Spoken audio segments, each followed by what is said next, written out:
My name is Marin Vale, 35 years old. The night my parents decided I was a burden, the house was dressed like a promise. Gold paper lanterns along the eaves, a string quartet playlist humming from a Bluetooth speaker, the smell of roast garlic and butter fighting for space with perfume and candle wax. I carried the three-tier vanilla cake, pearled frosting, sugared violets, through the chatter, heart knocking like a loose doorknob.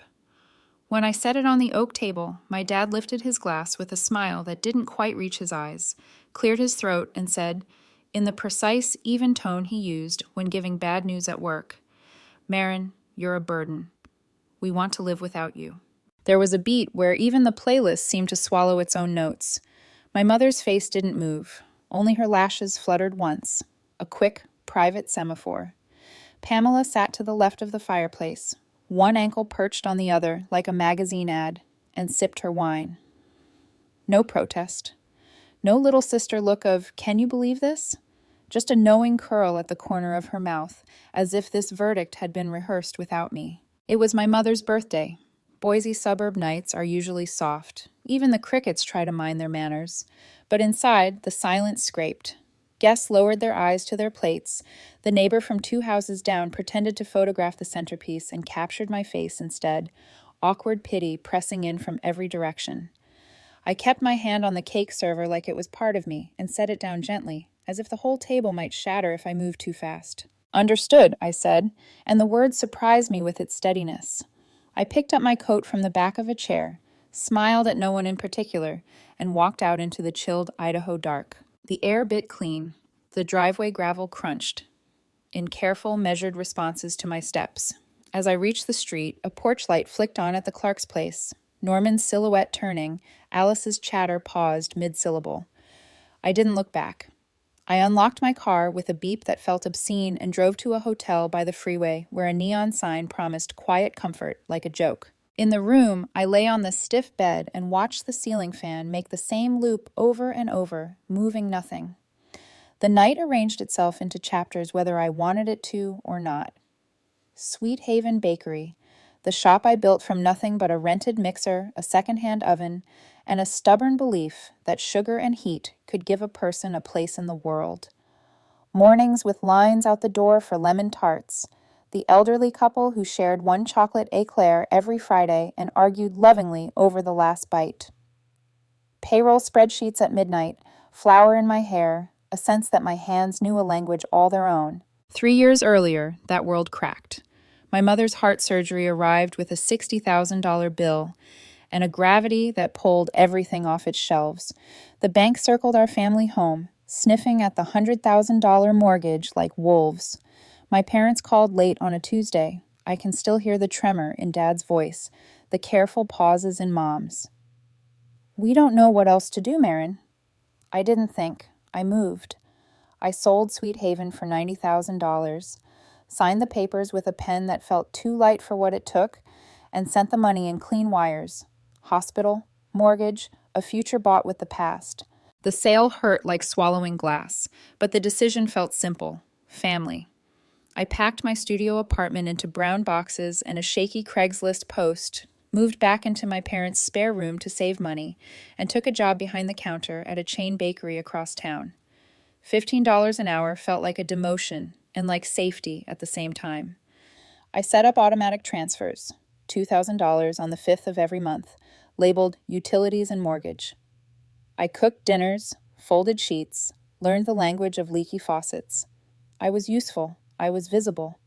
I told myself usefulness is how daughters are loved. Pamela, 3 years older, the family's sparkler, dimmed her smile whenever I walked in. "So the queen without a bakery," she would say, stacking her mail on top of my recipe notebook. I lent her $500 once, then $1,000, then told myself a lie that sounded like patience. At dinner, I'd share a new scone variation I was testing. Brown butter, honey, a pinch of cracked black pepper, and she'd shrug. "Why bother? You don't run anything anymore." Mom stirred her soup. Dad discussed the weather. Silence, I learned, can be a weapon if you hold it just right. One night, near 11, on my way down the hall, I heard my mother's voice from the kitchen phone. Low, urgent. "Harold, I have the paperwork, but not that part. We need to keep this quiet." I stood still, the way you do when you're not sure if you're hearing your name or thunder. Harold. The word set a tiny hook under the skin of my attention. Insurance? A billing manager? I told myself not to invent ghosts, but the tone tugged at me, gone as soon as I stepped on a floorboard, and she coughed and said goodnight. I tried to remember better versions of us. Pamela and I pedaling the greenbelt as kids, both of us with sticky cherry popsicles and scabbed knees, talking about who we'd be. She showed me sketches of dresses. I drew wedding cake silhouettes on the backs of math worksheets. It wasn't all sharp edges then. I clung to those images longer than was reasonable, like a person warming their hands over the memory of a fire. At the hotel, I rolled onto my side and reached for my phone the way you reach for a glass of water after a bad dream. I opened my banking app. The automatic transfer schedule glowed back. Regular, faithful. $2,000, every month, neat as a metronome. My finger hovered.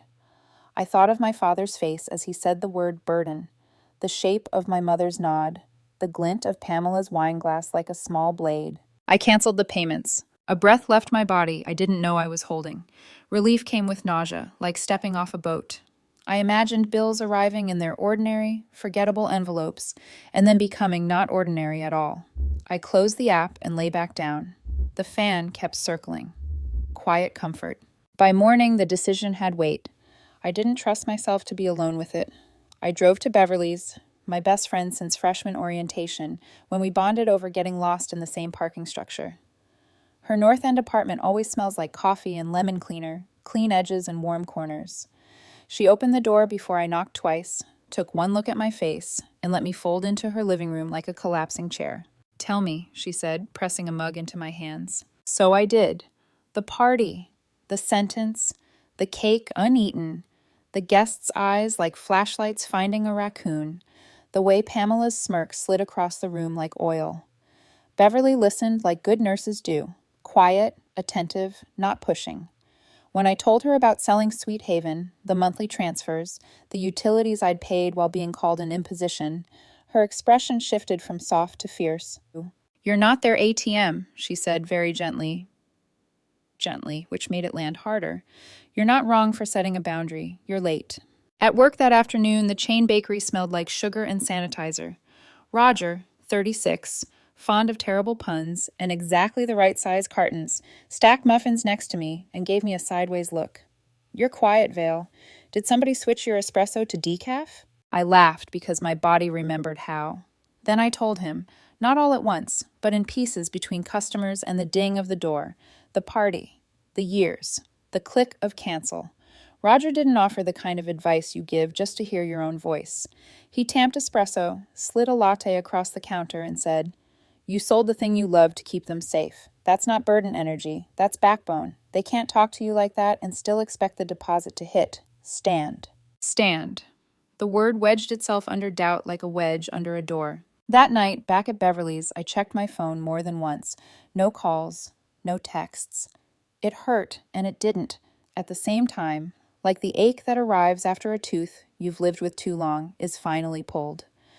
I imagined the house going dark, the fridge's steady hum falling silent, the faucet coughing air, the familiar rooms I grew up in wearing a new expression. I imagined my father flipping a switch twice, as if insistence could make light. My mother finding candles in the drawer where we used to keep birthday candles. Pamela cursing the Wi-Fi like it was personal. There is a special kind of silence that comes after you stop apologizing for existing. It doesn't feel brave. It feels like standing in a doorway while someone you love chooses not to come through. I went to the window. Boise's North End was calm. A couple walking a dog, the late bus sighing. In the glass, I caught my reflection. Hair messy, apron strings still looped around my waist, even though I'd taken the apron off. I thought of Harold again, my mother's tone. Paperwork, quiet. The hook tugged, then let go. Not tonight. Beverly brought me another coffee I didn't need and sat beside me, hip to hip. "You can crash here as long as you want," she said. "We'll figure out next." I nodded. I wasn't sure what next would look like. Only that it wouldn't look like another automatic $2,000 leaving my account to buy me a seat at a table where I'd just been told I didn't belong. I set my phone face down. My thumb hovered once over the app icon, over the old habit, over the urge to fix. I didn't press it. Let them figure it out, I said, mostly to the window, to the city, to the part of me that still wanted to rush back in with a flashlight and a checkbook. And for the first time in a long time, the words didn't feel like betrayal. They felt like breathing. 2 weeks passed before the phone finally rang with my father's name across the screen. I almost didn't answer. My thumb hovered, heavy, until Beverly caught my eye and nodded. Decide for yourself, not for him. I swiped green. Marin, what the hell is going on? His voice was all gravel, no greeting. The lights are out, the water's off. You need to turn it all back on now. He didn't ask if I was okay. Didn't mention the birthday party. No apology, just commands. Dad, I said, gripping the phone so tight it bit into my palm. I'm done paying for you. You're overreacting, he snapped. You can't just pull the plug like this. Fix it. I felt a tremor of anger, then something steadier. You called me a burden. Figure it out yourselves. Silence, then a huff of disbelief. You're being ridiculous. Click. The line went dead, but my hands kept trembling, as if they'd stored all the words he hadn't let me say. A few hours later, a text from Pamela. Wow, Marin, real nice, cutting us off. You're so selfish. I could see her face behind the words, lit by her phone in the darkened living room, eyes narrowed in that familiar judgment. I typed a reply, short and sharp. You need to take care of yourselves now. I'm not your bank. Then I turned off notifications, heart thudding, but certain. The house on Maple Street began to attract attention. Norman and Alice Clark were the first to notice. Of course they were. They stood on their porch longer these days, watching the darkness that wrapped itself around my parents' house. At the grocery store, Alice's voice carried as she whispered to a neighbor, "The Vale place looks abandoned. No power, no water. People are starting to talk." Appearances mattered in our neighborhood. My parents had built their lives on them. Barbecues, HOA meetings, my mom's perfectly clipped rose bushes. Now the roses wilted, the trash cans sat full, the windows stayed black. I should have felt vindicated, but instead I remembered the way those windows used to glow warm when I biked home from work as a teenager, the smell of mom's chili spilling onto the street. My chest ached, but I pushed the memory away. At the chain bakery, gossip followed me like powdered sugar dust in the air. Emma, the new cashier, whispered near the coffee machine, "The Vale house is completely dark. I heard they're behind on the mortgage." Roger frowned, but didn't correct her. I wanted to shout the truth, that I'd kept them afloat for 3 years, that I'd sold my dream for their safety. Instead, I folded croissants, let the oven's hum drown the sting. That night, the doorbell at Beverly's apartment rang. I opened it and found my mother, smaller somehow, her eyes rimmed red. She stepped inside, clutching her purse like a shield. "Marin," she said softly, "we need to talk." I wiped flour from my hands, forcing my heartbeat steady. "What is it, Mom?" Her lips trembled, but the words came firm. "The house is falling apart. No electricity, no water. We're borrowing showers from neighbors. You have to turn it back on." The plea should have cracked me, but I heard what wasn't there. No apology, no acknowledgement of that birthday night. Just need. "You called me a burden in front of everyone," I said, arms folded. "You nodded when Dad said they wanted to live without me." She flinched, but didn't deny it. Instead, she shifted tactics. "We're struggling, Marin. Pamela's working at a convenience store. Her boutique's dead without internet. We can't survive like this." Images flickered, Pamela behind a counter, scanning chips and soda, her boutique dream shrinking to a corner of memory. Pity sparked, then died. "You wanted to live without me," I said, voice low. "Now you do. Sort it out yourselves." Her face hardened, the softness vanishing. "You're abandoning us," she accused, her tone sharp enough to cut. I didn't blink. "You abandoned me first." For a long moment we stood in silence, 2 statues carved from the same stone. Then she turned and left, the door clicking behind her. Beverly set 2 mugs on the table, her voice steady. "You did the right thing. Don't let guilt trick you back into chains." I nodded, but my stomach nodded. I'd paid their bills, their mortgage, cooked their meals. I'd traded my independence for their safety. Now they were drowning, and I was watching from shore. Part of me wondered if I'd gone too far. But then Pamela's text replayed in my mind, her smirk at the party, Dad's voice calling me a burden. The nod eased, replaced by a cold clarity. Later that night, as Mom's face lingered in my thoughts, another detail surfaced.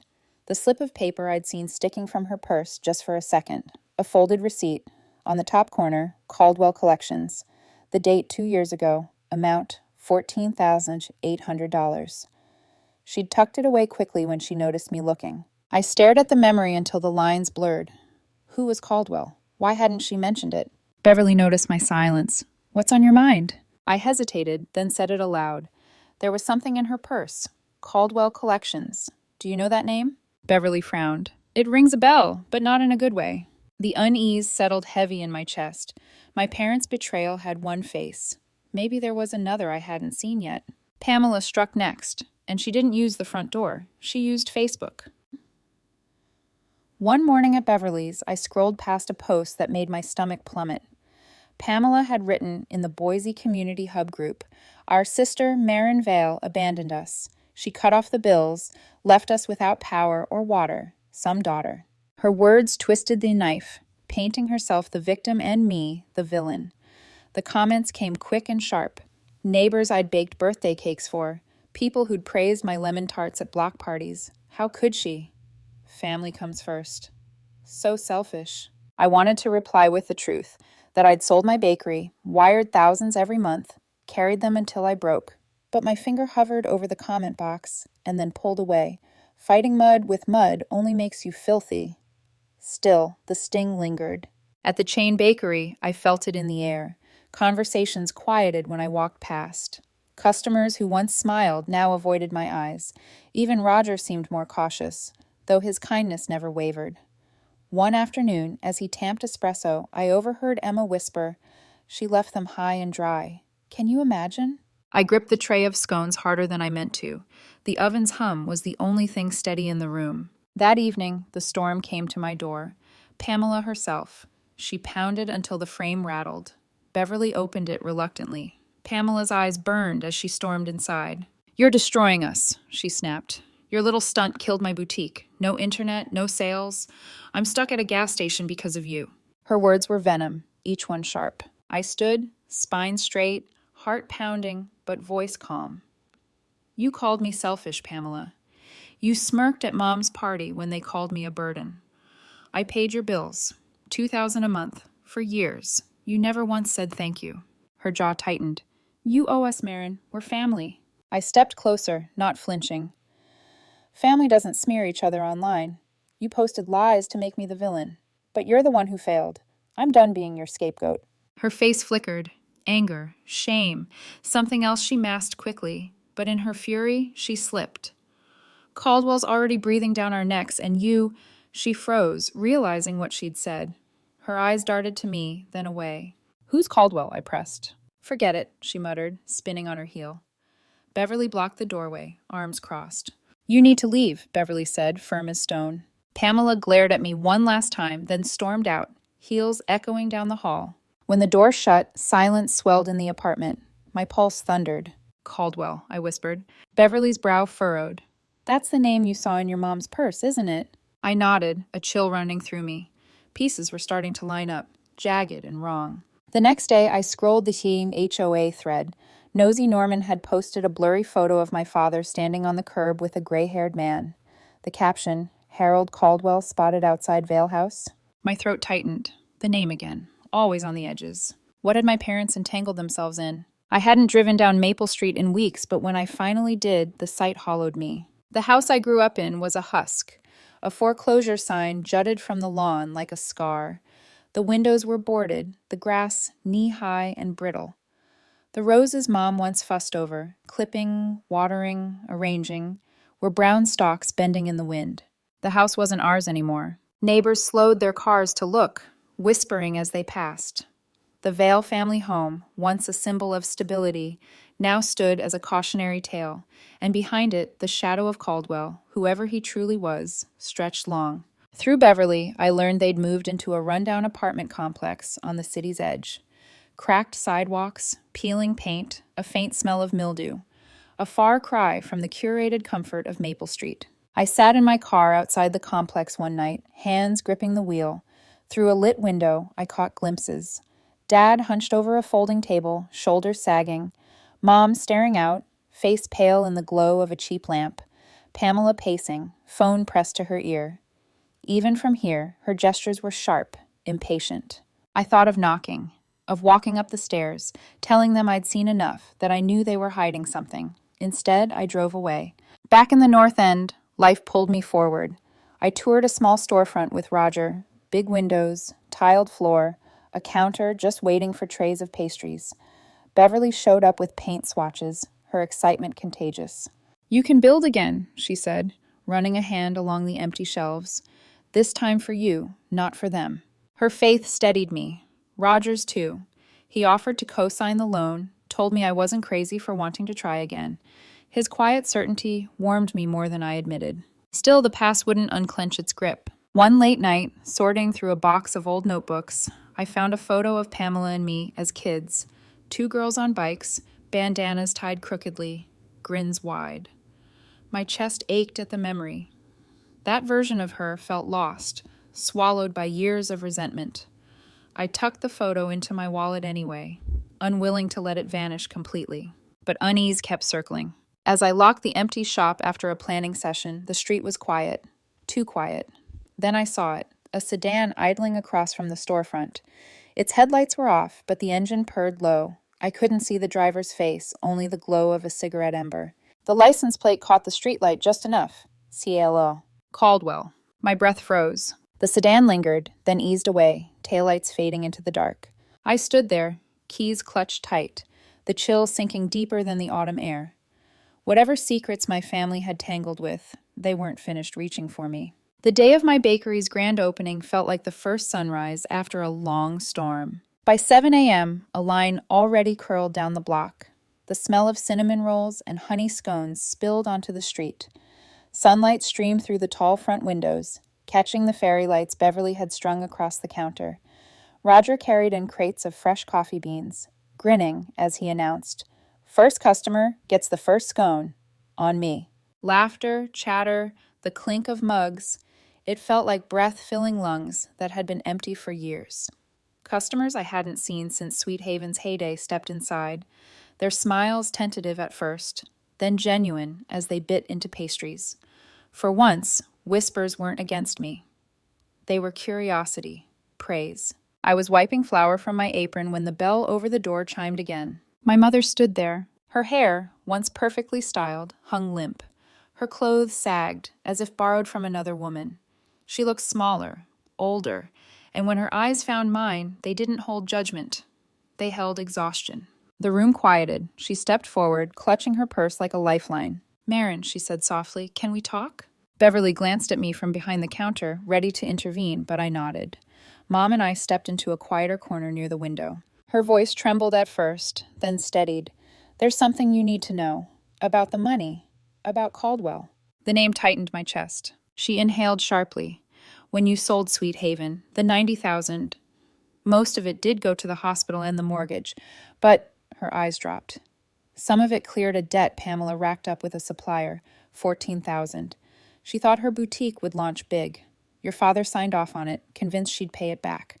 When it fell apart, Caldwell bought the debt. He's not just a collector, he's family, my cousin."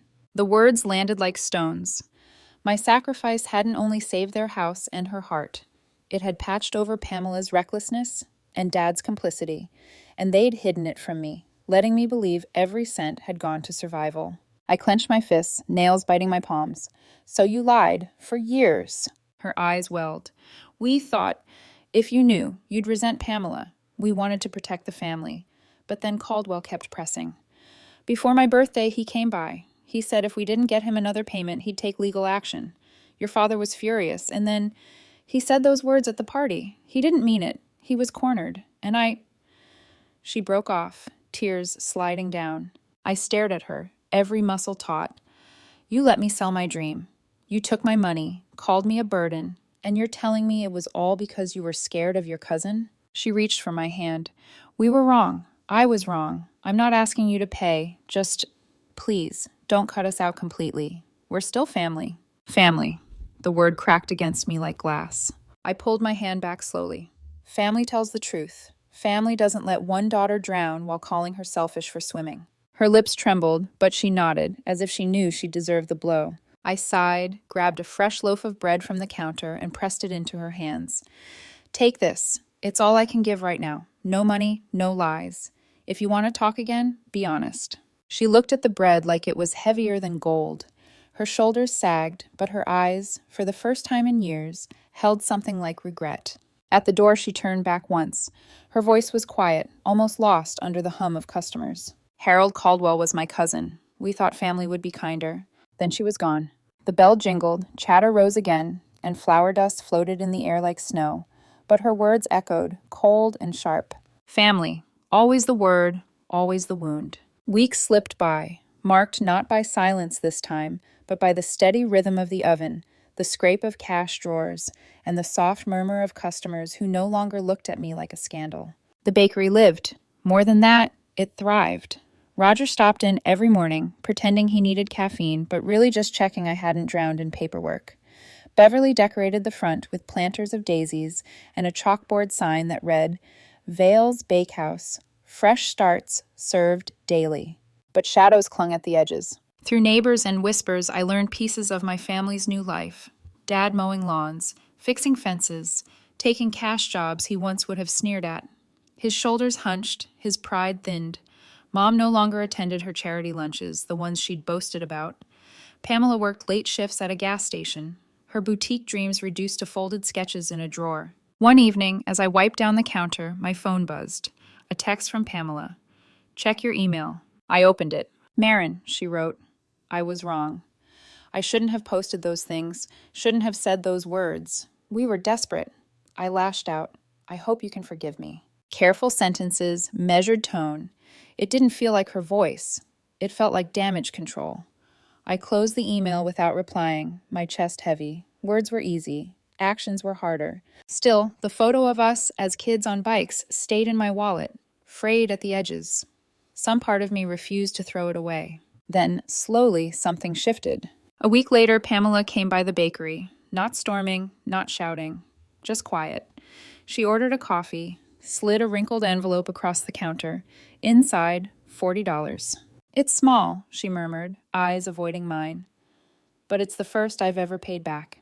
I stood still, the envelope hot in my hand. It wasn't the money, it was the act. A seed, tiny, almost invisible, but real. Dad didn't show, but word reached me through a neighbor. He'd stopped bragging about what he used to have. Now he just worked, mowing, repairing, sweating under the sun. Humility written where pride used to be. Mom visited once a week, not to beg, not to bargain, just to sit. She helped me fold napkins, her hands trembling, but steadying with each crease. We spoke in plain words, not polished lies. It was fragile, but it was something. Caldwell's shadow faded. I heard he'd agreed to restructure the debt, tired of the fight. His name stopped circling my thoughts like a hawk. One morning, as I pinned the Kids on Bikes photo near the register, a customer asked, "Your family?" I nodded. Yes, in a way. Because family isn't erased by betrayal, but it isn't healed by pretending either. It's something you rebuild slowly, or choose to set down. I'd made my choice. The bakery hummed with life, sunlight spilling across glass cases of croissants.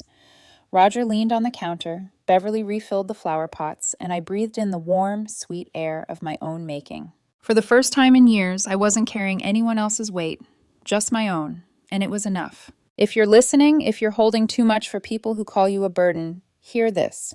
Setting boundaries isn't abandonment. It's survival. It's love turned inward, where it belongs first. I chose myself, and I didn't fall. I stood.